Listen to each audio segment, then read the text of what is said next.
Rahu zamme verdi.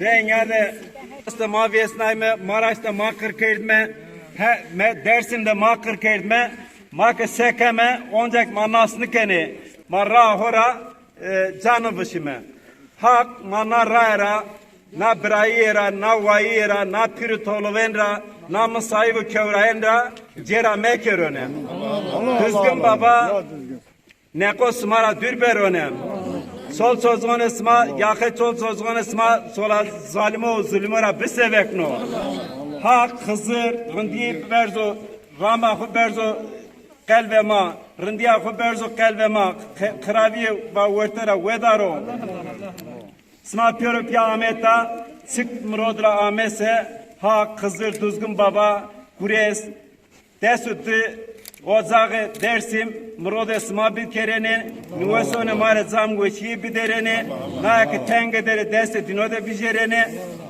ya düzgün baba ya dersi doğacağı dersin ya kalferat ya kalme mısır ya munzur baba kazdavara kalkan bu belavara bekçi bu ne sırf murodra amese düzgün baba murod isma bido zalimo zulmo mara dürber öne kometa hore geri cömerdiye koselik mare börü cömerdiye vergi bir gesam verdo more bir bram verdo gonya mirtika tayre bir çevere ma mekero eko mara dürbero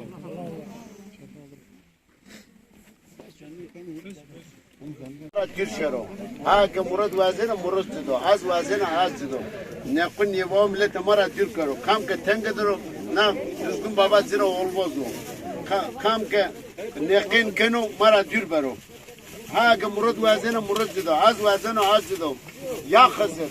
Rave ya düzgün baba, rave der kemer de burada vergi yaban de tür de dina alım de merciran de ma be inkrar be musayip me verde.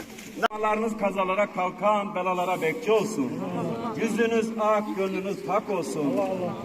Düzgün baba yolunuzu yolsuza, soysuza, nursuza uğratmasın. Sizleri de haktan, hukuktan, doğruluktan, adaletten, sevgiden, muhabbetten ayırmasın. Bu lokmalar birliğin, beraberliğin, dostluğun, sevginin, muhabbetin lokması olsun. Lokma hakkına, sofra hürmetine, evliya keremine, cömertler cemine, gerçek erenler demine hür. Nefes bizden, kabulü haktan, Bozatlı Hızır'dan, Şah-ı Merdan'dan olsun. Cümlenizin gül cemallerine aşk olsun.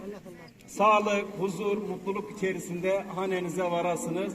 Buradaki bu ışık hanenize yansısın.